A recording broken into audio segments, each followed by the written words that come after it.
Are you guys all set up? Is everybody set up? I'm good until everybody's ready.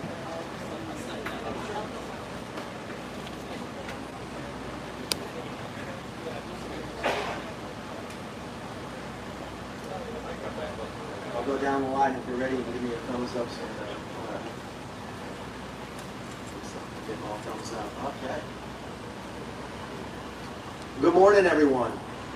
Thank you all for being here today. Thank you to my friend Kevin Savory and Kim Green from Green Savory Racing Promotions for joining us today, and to the city officials who are here with me today. We are ready to embrace the race here in St. Petersburg, and in fact, in just a few minutes, I'll be racing against some of my fellow mayors from around the region and the state, and I do need to make this clear. We'll be racing in a go-kart, not in Indy cars.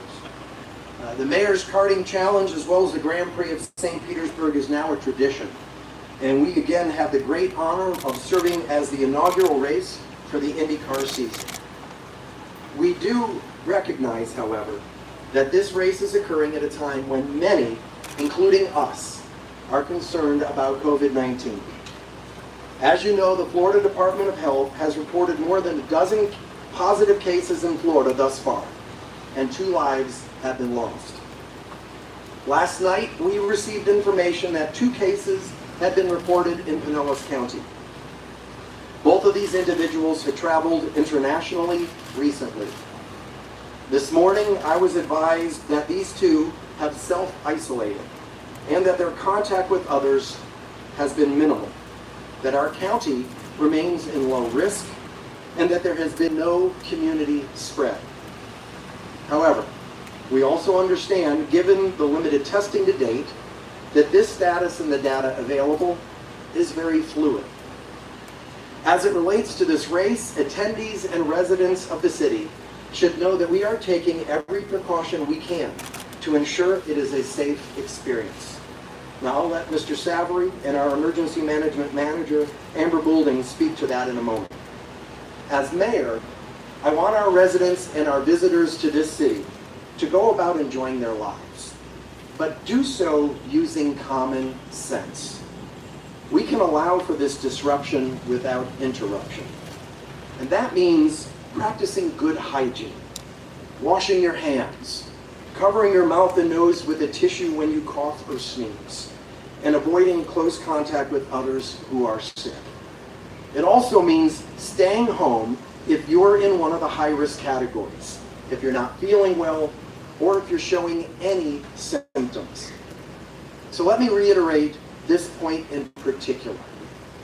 If you don't feel well, please stay home and watch the race on NBC Sports Network. You'll still see the race, and you can see how beautiful we look on TV. And if you recently traveled to China, Iran, Italy, or South Korea, you should be isolating yourself anyhow. It is incumbent on all of us to be mindful of our own health and respectful of others. Residents should continue to monitor all reputable sources for information, educate others, spread calm, not fear, and know that smart scientists and public health professionals are working hard every day to make the coronavirus short-lived. And finally, if you'd like to sign up for emergency alerts from the City of St. Petersburg, please visit stpete.org/alert-St. It is free for residents and allows us to communicate directly with residents during emergency situations. And so with that, I'm going to ask Mr. Savory to make some comments. Good morning, everyone. Welcome to the 16th annual Firestone Grand Prix of St. Petersburg. Obviously, these are times when teams are really tested, and I have every confidence in our team at Green Savory, and obviously in Mayor Kriseman's team here in the city of St. Petersburg. We've taken extraordinary steps this year by we've always had hand washing stations. We've added additional hand washing stations. Our partners there did a great job bringing that up. We've also added hand sanitizing stations. They'll be throughout the racetrack as well. And we've added 2 hand washing trailers that are multi-faceted units. So we're taking a lot of steps to make sure, number one, wash your hands with water and soap. So it's going to be here, please use it. The second thing, obviously, is if you're not by one of those hand washing stations, use one of the hand sanitizing stations. And I think the mayor hit every point. We just remind all of our fans and spectators to please pay attention to the CDC, to pay attention to florida.gov-COVID-19. That website's updated by Florida often, and the last update was about 11:45 last night. So again, it's good data. Within that data, it tells you the other precautions to take. Obviously, the self-isolation, in discussion with Mark Miles, I know he's actually reaching out to IndyCar and their teams and everyone to basically confirm anything about any international travel within that 14-day period. So even IndyCar has taken that step with its teams and participants to confirm that. So again, I think we're going to provide, I know we're going to provide a safe environment for a great race, and looking forward to crowning a champion on Sunday about 5:30, and I hope everybody comes out to watch it because they're going to put on a hell of a show. So thanks very much. Thank you, Kevin. And now I'd like Amber Boulding to give an overview of our emergency plan. Amber? Good morning. So when we're preparing for any event, any hazard, coordination and collaboration is absolutely key. And when dealing with an infectious disease, it's no different. We have to work with our community partners. So with that, the city's been working really closely with the Florida Department of Health here in Pinellas County, as well as with our Pinellas County partners, and following the guidance that's been given to us through DOH and through the CDC. And one of those guidance documents is guidance for mass gathering. So we've taken that and we've really operationalized it to fit our city. So with that, the purpose of the document is to outline the key planning considerations in the context of COVID-19. The plan is a multi-layered strategy and it includes a public education component at the event, as well as encouraging good hygiene practices and the procedures for our public safety team, fire rescue, and police to follow if an event participant is exhibiting any signs of COVID-19. It's important to note, as part of this mitigation strategy, we encourage anyone, again, as Mayor said, who is ill not to attend the event. If you're at the event and you begin to feel ill, we encourage you to take all the appropriate precautions, good hygiene, cover sneezes and coughs, and go ahead and leave the event and head home and call your doctor or the health department if that's the case. Again, it's meant to be a fun event. If everyone does their part, practice good hand hygiene, covering coughs and sneezes, stay home if you're sick, we're hopeful and confident that we'll have a great outcome. And we're prepared for any eventuality or consequence that may pop up during the event. We'll be running full emergency operations, communicating with our partners at all times. We have a solid plan and a contingency plan.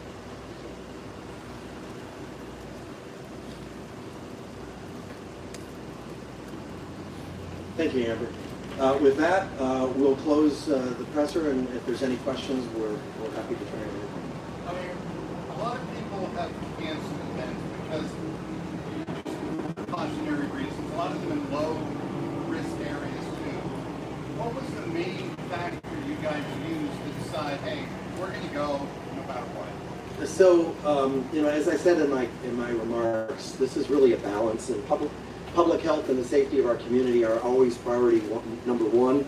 But we also need to make sure that we're not panicking. We need to go about our lives, at least until we have data that suggests otherwise.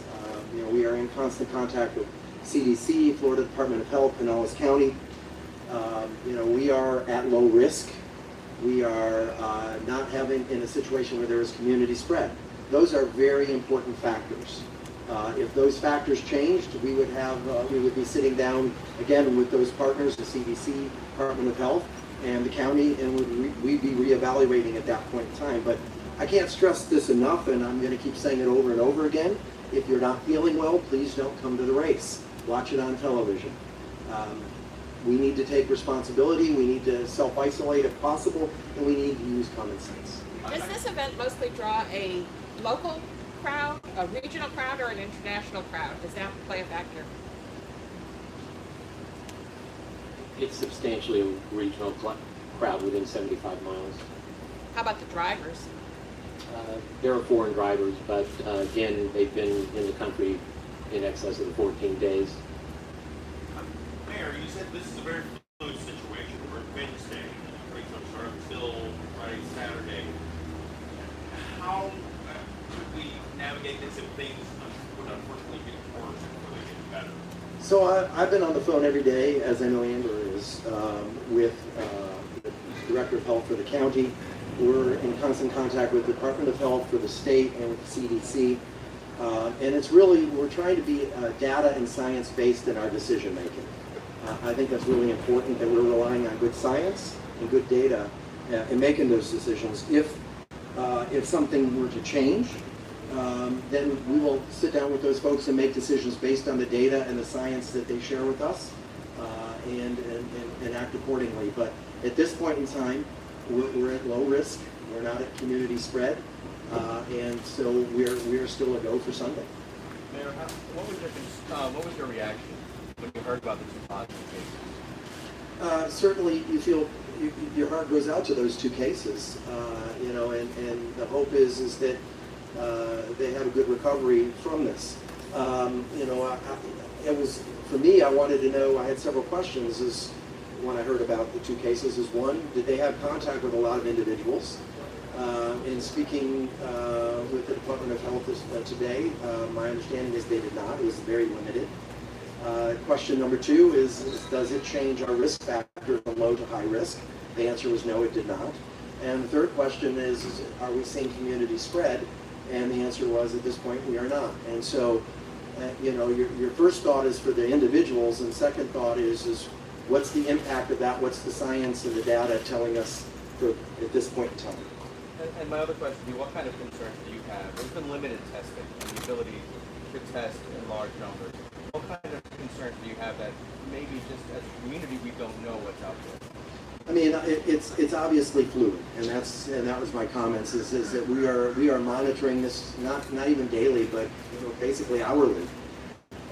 And so you always have those concerns, but it's again about trying to strike that balance and rely on what we're learning and what we're being told from the CDC, from the Department of Health for the state, and from the county. Those are the best sources of information for us to rely on, and we're going to continue to rely on them and be in constant contact with them. And Mayor, looking beyond this weekend, I mean, St. Petersburg is a very welcoming city, and we got an international crowd that comes to visit. Concerned that attraction can also be a problem, a challenge for us in the long run of dealing with coronavirus. Certainly, I mean, I think the state and the federal government have taken some steps related to international travel, especially if you're coming from China, from Iran, Italy, or South Korea.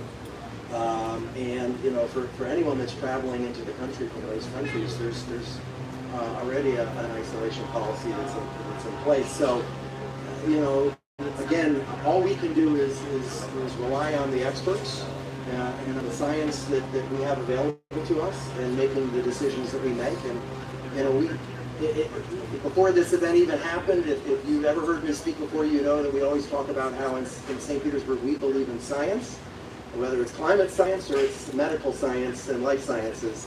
It's something we take very seriously in the city of St. Petersburg, and we certainly look to the experts. Have there been any serious conversations about having the event without spectators? And what sort of insurance do you guys have with this? Could you repeat the question? Yeah, well, have there been serious conversations about having the event without spectators? And then what sort of insurance do you all have? So the last part of the question, there is no insurance, and if you try to acquire that once a virus starts, it's going to be impossible, whether it's us or any other sporting property.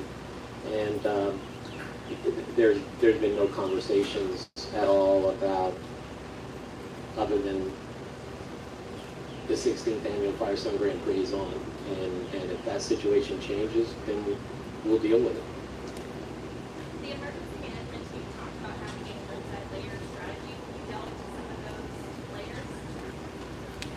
with it, communication is always going to be a key component, and it's not just communication within, you know, the race network. It's with all of our community partners, because we all have a stake with the race.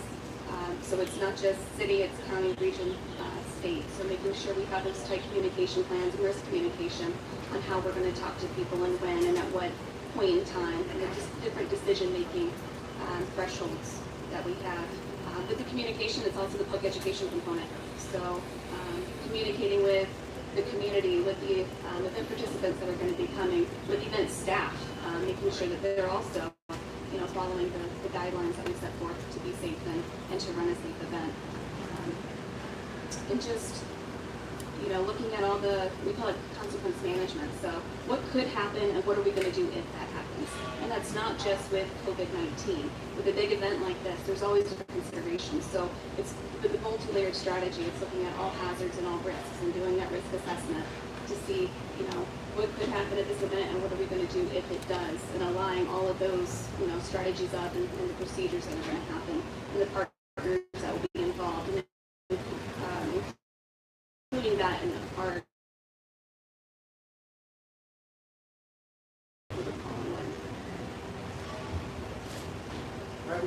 Thank you all so much for coming today. I know we've got another kickoff in about 15 minutes. Ready to go? Yeah, about 15 minutes, so hang tight. Thank you all for being here.